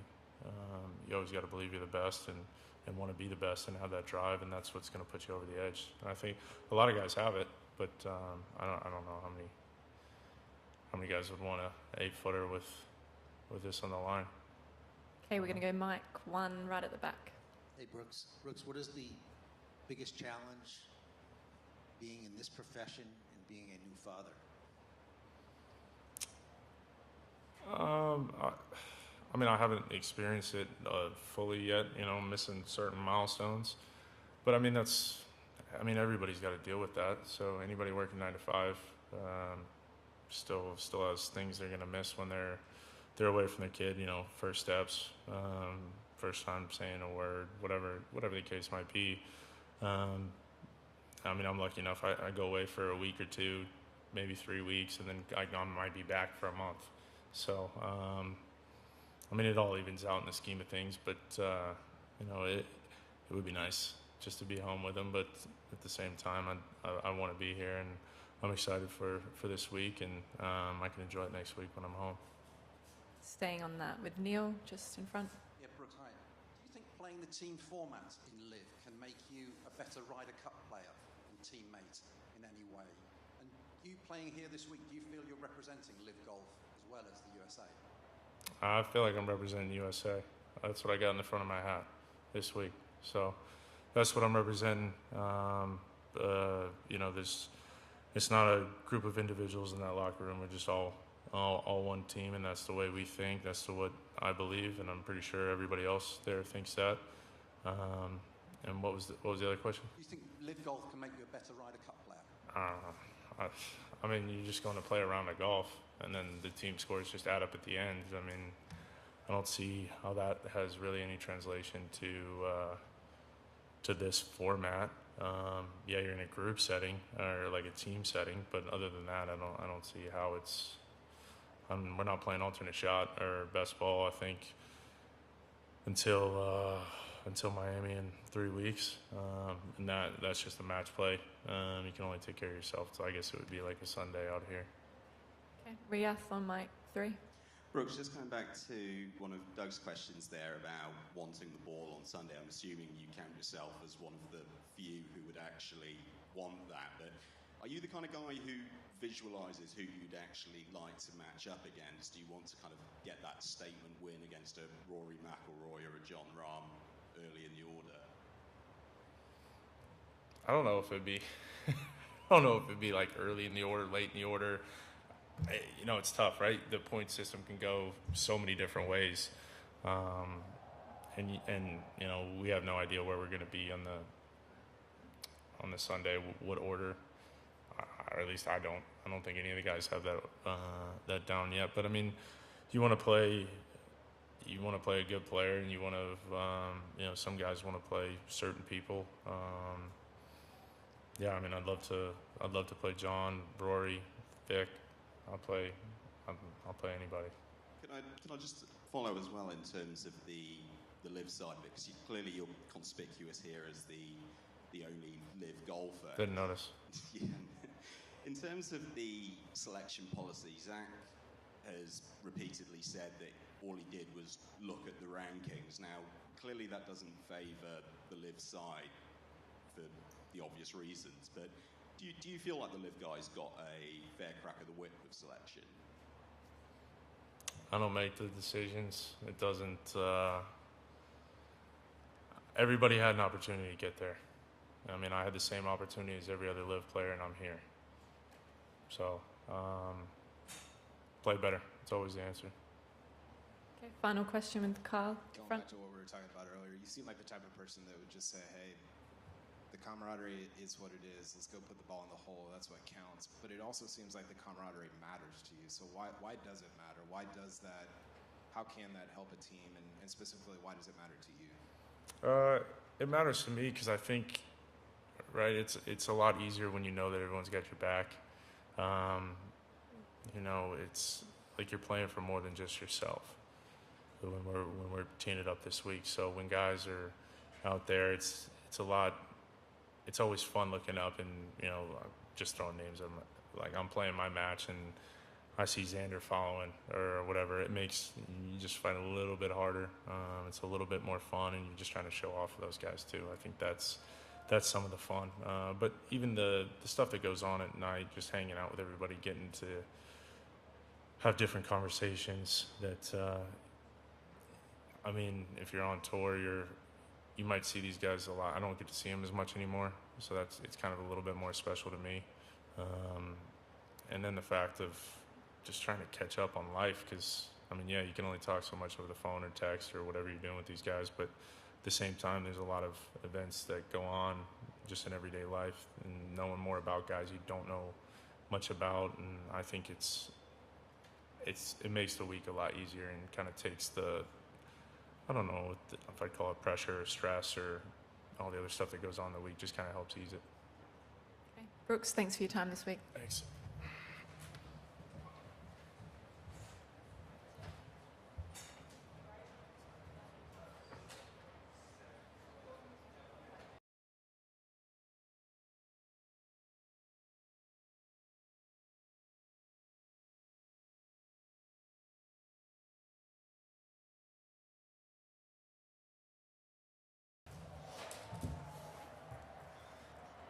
Okay, I'm joined now by Sam Burns from the US team. Sam, it's your debut here at the Ryder Cup, and what a place to do it in Rome. How much have you enjoyed the experience so far? Yeah, it's been an amazing week so far. You know, getting to experience it with you know, my teammates and captains and you know, our spouses. It's been fantastic. Great. We're going to open with questions from Sean on microphone 1. You've gotten the call before that you weren't on the team. What was this like? What was this call like, and then how did it feel after? It was a lot better than the other one. Yeah, it was really special. You know, coming into this year, you know, making this team was you know, very high on my you know, goal list, I guess you could call it. And you know, after the Tour Championship, I wasn't really sure. You know, I knew I was close and thought it could go a couple different ways. And so yeah, to get the call on Monday morning was really special. And the important questions: when was your last haircut? Were you growing it for this event? And did you do the USA yourself, or who did that? I've gotten lots of haircuts the last few months. Just they haven't cut the back. What was the other one? Not really in particular. Just I got to grow it while I still have it. I'm not gonna have it forever. So, and the other one was oh yeah, a buddy of mine. Yep. Okay, stay with Brentley. Did you do it with a knife, or? He did it with a straight razor. Okay. Yeah.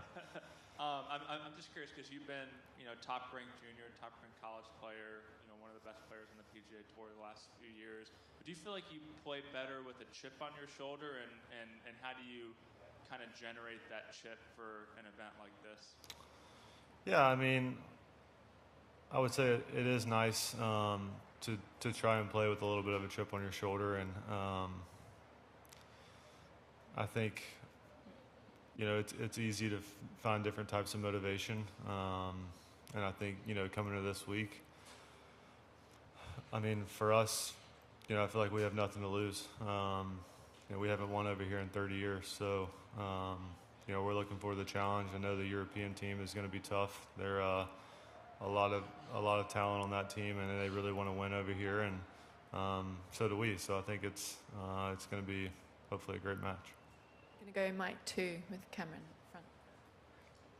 Lots of speculation about who's going to play with whom Friday and Saturday. You've got analytics, you've got friendships. What do you think makes a good partnership, either in this thing or in Zurich? How do you prefer that you're paired together with somebody? Yeah, I think there's a lot of different things that go into it from a, statistical standpoint or, how well you kind of gel with someone. So I don't know how much of a factor, one weighs more than the other. But I think, it's a number of different things that kind of go into it. I wouldn't say one thing is really more important than the other. Staying on mic 2 with Todd. Sam, you wore those colors in Charlotte at the President's Cup. That was a home game. What are you expecting from the crowd here, and how do you think it'll affect you? Well, I think, I think our fans will travel. I know we'll have some support over here. I don't maybe expect to have as much as the European team will, but I'm looking forward to it. I think it's, it's kind of one of those things you have to embrace. Maybe a little more of a hostile environment, but as a team, we're looking forward to that challenge. We kind of know and expect what is to come, so it's going to be fun. Okay, staying at the front with Mark. Thanks, Sam. Getting back to the chip on the shoulder element, it doesn't seem like anybody on your team has a larger one than Brian Harman, who expressed it a lot after winning the Open Championship and had to go through a lot of stuff, outside the ropes and whatnot. What's your take on his mental toughness, and what do you think going through what he did and succeeding at Liverpool does for him this week in this forum? Yeah, well, first of all, Harm's a world-class player. If you look at what he did in junior and amateur golf and as a professional, it speaks for itself. That guy's really good with a golf club in his hand. He's one of the straightest hitters of a golf ball I've ever seen, to a point where, if you're playing him, it just kind of gets old watching. You don't even really need to watch. You can just, all right, Harman, what are you in the right center or left center? He doesn't hit it off the line very often, and so I think, for him to go and do what he did at the Open Championship this year, I think it gives him more confidence. I know he has confidence in himself, and he has a great team around him, and he's a great guy. I've enjoyed our friendship and learning from him and kind of getting to watch how he goes about things. This is a follow on the hair situation. How nervous were you with a buddy of yours hovering around the side of your head with a straight razor? And are you? I wasn't that nervous. The worst thing that could happen is I get a little nick, but it's not too bad. Are you surprised at the attention it's gotten here? When you start shaving things into the side of your head, you're kind of asking for it, I guess. But yeah, it's been fun. Just staying on mic 2, just over here to the right. Hi, Sam. A lot has been made of your friendship with Scottie and your place on the team. I'm just wondering how disrespectful you find that. Scottie and I aren't really friends. I don't know where people come up with that. We actually don't even really like each other, so. I'm just kidding. I know that, but in terms of what's been said about it and what's been inferred about it. I don't really know what's been said about it, to be honest. We're great friends. Our wives are great friends, and I imagine we'll be friends as long as we're alive. So I don't really know what you're talking about, to be honest. But from your point of view, you feel you deserve the way you played. You deserve a place on this team by right. There's a points list that is used throughout the year, and I think I finished 12th on the points list. And obviously, that's after that, it's out of my control who's chosen. So I don't. Yeah. Okay, mic 1 at the front. I'm curious about it. You and JT were playing a match together or against each other today. What is his role, or how do you view his role off the course? Not just on it. Obviously, he's playing. He's been a great Ryder Cupper, but just amongst the team, can you give any insight to kind of how he galvanizes or treats everybody? Justin gets along with everyone. Everyone likes Justin, and he's been on many of these teams and has a lot of experience, and he's a great person to ask questions to. He's very open and sharing information and kind of what he's learned throughout his experiences in Ryder Cups and President's Cups, and obviously a world-class player, and everyone's really excited for him to be on this team. Did you win the press? I did not, no, unfortunately. Mic 3, please. Sean. Going back to the Walker Cup, the past Ryder Cup, when Zach's name pops up on your phone, are there feelings of anxiety of like, oh crap, this might be the same thing over again, or what are you thinking when you see that happen? I mean, yeah, I think, I knew I was going to get a call one way or the other. And I think for me, throughout the year, it was just trying to process, how do I respond to, something that necessarily doesn't go the way I want it to, and kind of, always checking your heart of like, okay, well, if I don't make it, can I be okay with that? And I think that was something I kind of battled with all year. Just at times I felt like, yeah, I think I'd be all right, and other times it felt like, no, that would be the end of the world, which kind of showed me that maybe it meant a little too much. So really just kind of going through the process of, how can you be content with either scenario. And are you going with the new putter this week? It's not a new putter for this week. I've putted with...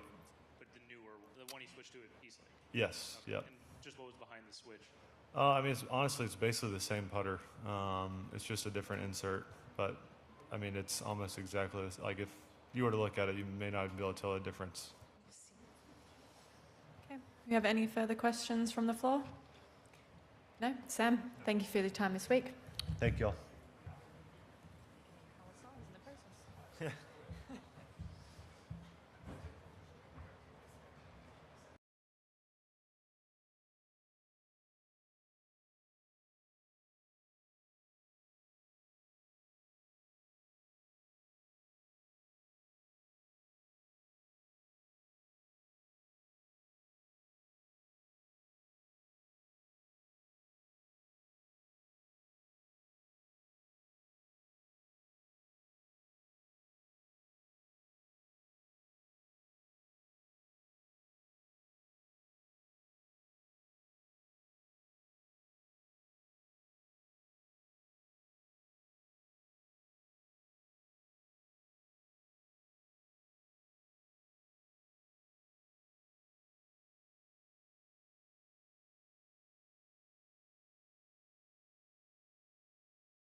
Okay, I'm joined by the world number one golfer, Scottie Scheffler, here for Team USA.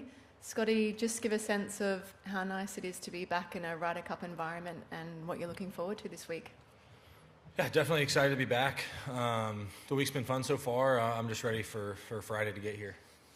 Perfect. We'll open up for questions from the floor. Who would like to go? Here we are. Brendan? Hey, Scottie.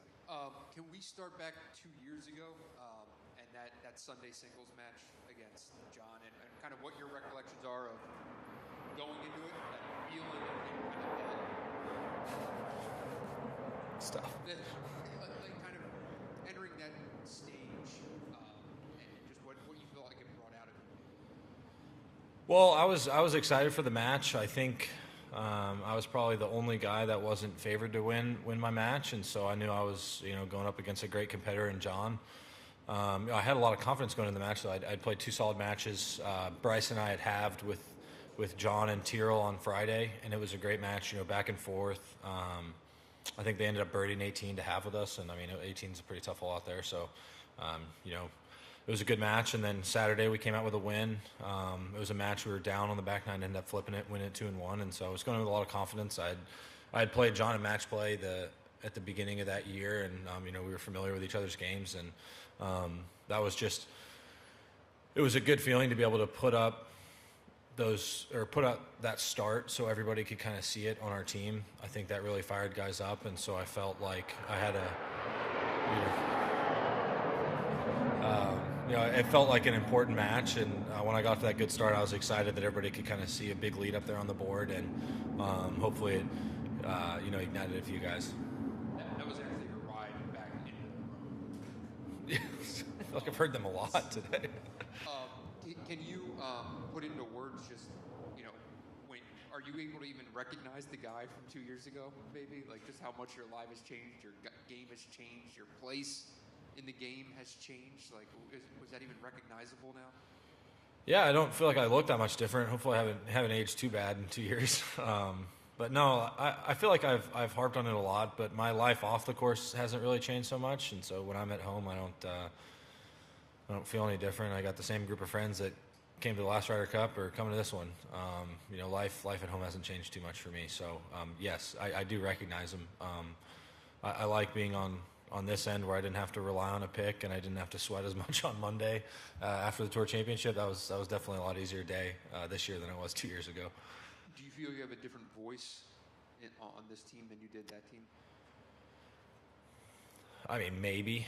Yeah, on that team, it was definitely a different situation where I was a guy who hadn't really proven myself. I was really on that team because I felt like the guys wanted me on that team. It wasn't because I necessarily earned my place. I was relying on a pick. So maybe my voice is a little bit different this year. I'm a major champion, and I won the Players this year. And but like I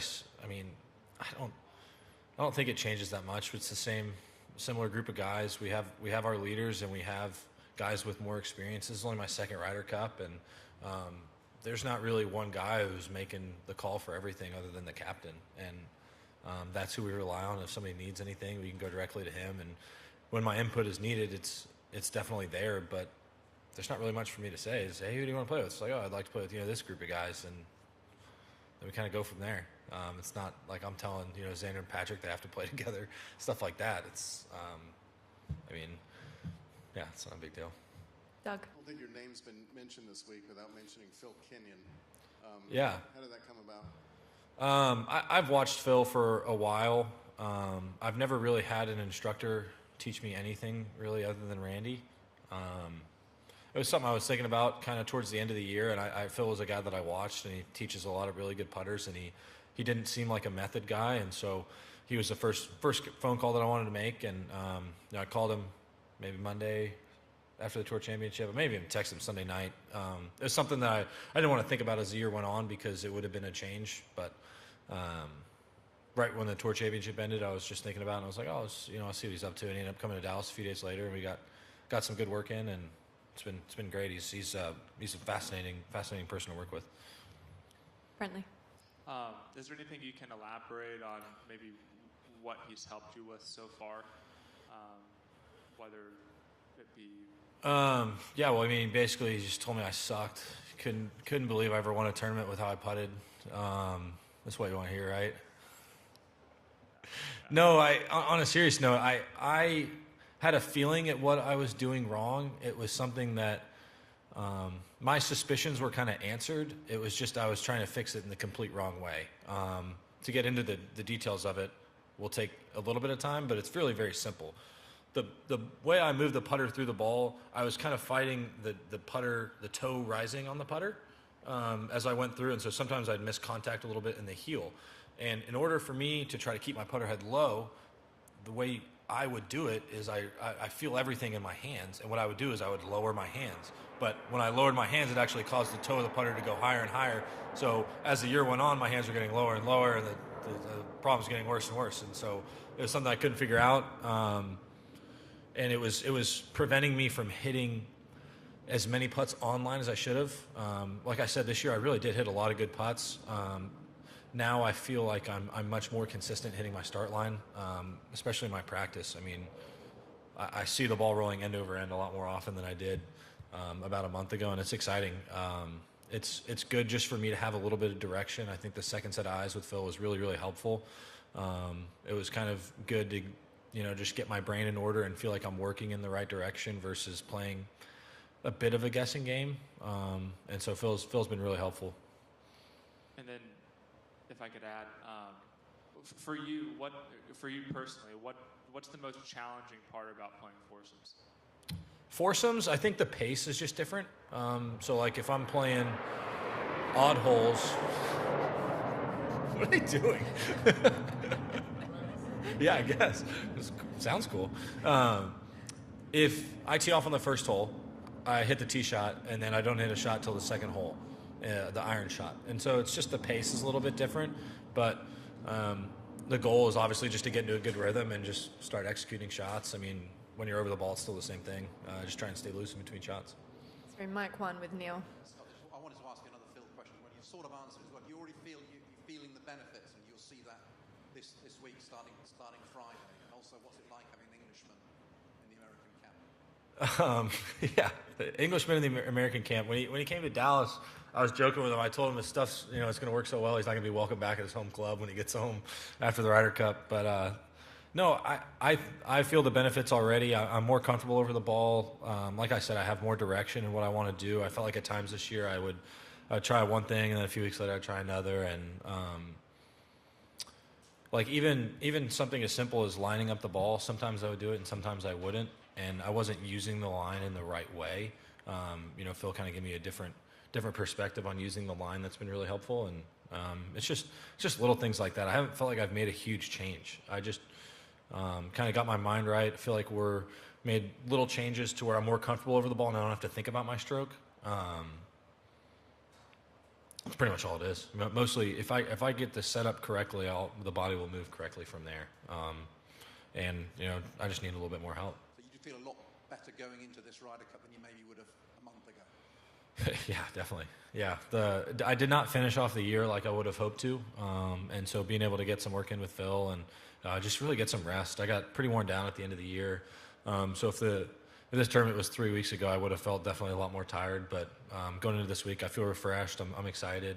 Excited to go out there and compete. Ryder Cups only happen every 2 years, and I'm just glad to be a part of this team, and we're excited to play an away game. Back to Mike 3 with Sean. Was there any good advice that anyone gave you about handling your first Ryder Cup? Yeah, I think the most important thing for me was just getting kind of what the environment would be like, what the week is like leading up. I think that's the stuff people don't really think about as much. They focus more on what happens when you're actually on the course, but by the time you get on the golf course, you're doing what you know how to do. I'm like this week, you got to prepare for just a lot more stuff. Like this week, I got an hour and 15 minutes of media where it's usually 15 minutes. I come in here and that's it. We'll do dinners every night. Like tonight, we have a gala, and I usually don't do a gala at the Byron Nelson. We're usually sitting at home eating dinner. So everything's just a little bit different. The crowds, everything's more emphasized. But I think when you're prepared for it, it just becomes part of your routine. And the thicker grip on the putter and choking up on it, was that Phil's advice? Yeah, I just wanted to get the grip more in the palms. Just like that would kind of take out a little bit of what would cause me to hit. I don't know exactly how you even say it, but I guess the toe to go up on the putter. And so get it more in the palm of my hand, and so bend over a little bit, because if you think about it, my putter looked like it came a little bit too, like opened a little bit too much and closed a little bit too much. It had a lot of rotation. And so if you rotate standing straight up, now you're working around, and if you go all the way to 90 degrees, you're basically working straight back. And so kind of finding that happy medium where I'm just turning. Brendan. You said hadn't really worked with many people other than Randy. And what's kind of the process like of a new voice coming in and you having trust for it? It's pretty simple. I called Randy. I said, hey, thinking about calling this guy named Phil. And he's like, yeah, I know him. I think it's a good idea. Let's do it. So I called him. They found a way to come to Dallas like 3 days later, which I was very grateful for. It was a long trip for him. So I'm very grateful he's able to do that. And he did his thing, and Randy sat there and watched and tried to soak it in. And so we got 2 really good days of work in, and then he left, and Randy basically just kept an eye on me from there. I think that's what's really cool about having him as a coach. He's taught me since I was 7 years old. He's the only guy who's taught me, and so I think most people their pride could almost get in the way, I think, sometimes, and that's.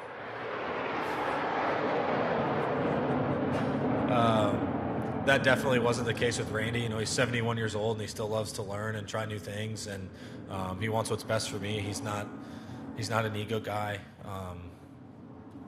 He was more than happy to have somebody else come in and help us, and it's been really good. He loved what Phil had to say, and we loved the way he communicated with both of us, and it was kind of some new, fresh ideas, and he's a great guy, and I'm excited to be working with him. And you said it helped get your brain in order, was the expression you used there. Can you kind of, I don't know, expand on just whatever it was, the frustration, whether it was questions from us, whether it's been, just not seeing the ball roll the way you want to, how that kind of affected you beyond just when you're over a putt? Yeah, I would say, like, even in my practice, I could tell something wasn't right to where I was having to really use my hands more than I should. And the idea behind a slightly different setup is so that I can use my hands as the tool that they are. It's my greatest asset, but in my putting, it was becoming a bit of a weakness because I had to use my hands so much.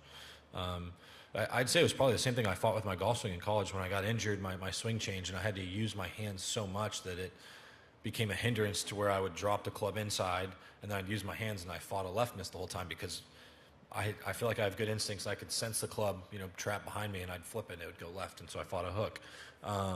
And so getting my brain right is basically just, I think Phil confirmed a little bit of my suspicions that I wasn't starting as many putts online as I should have. And so now I feel like I'm starting almost every one online. And then I have a good direction in the way I see putts. I feel like I read putts really well with the same technique that I've used since I was probably 8 years old. And then the way I use the line on the ball is slightly different than I used it before.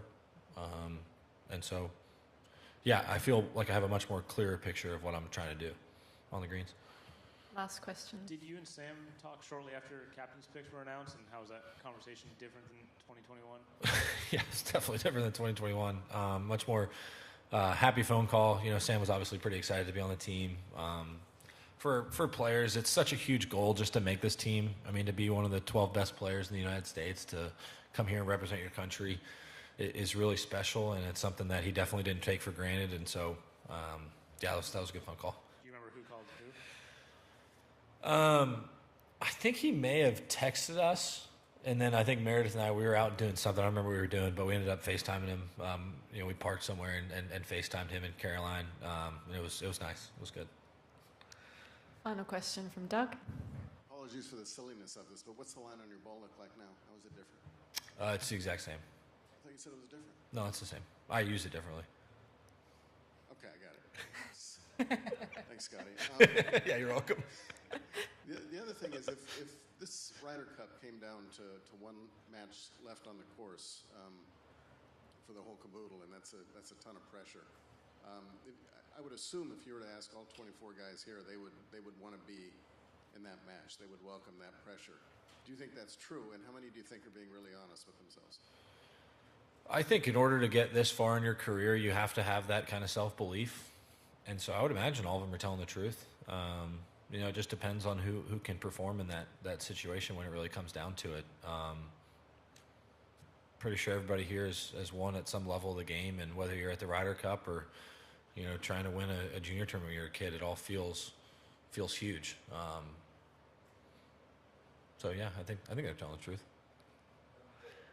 Yeah, no, I mean, like, if you imagine when you're 10 years old, like if you can go back that far to when you were 10, like when I think of when I was 10 years old, winning, whether it was a local NTPGA tournament or I won a tournament called the Future Masters once, and going down the stretch, it felt like the Masters because I didn't know any different. Every tournament was the biggest tournament I ever played. And to this point, Ryder Cup is probably that way. And so when you're in the moment, you're competing. In my head, it doesn't make a difference whether it's to beat my buddies on 18. I don't want to have to listen to them when we go into the 19th hole. Just like I don't like listening to y'all. When it's like, what is it like coming in second? How does it feel? It's like, well, guys, it doesn't feel good. And it's the same way as it feels, losing money in a Wolf game. It's not fun. I'd rather win the money, and I'd rather win the tournament. And you can ask me how much fun it is. I don't want to talk about losing. Okay, Scottie, thanks for your time this week. Yep, thanks, y'all.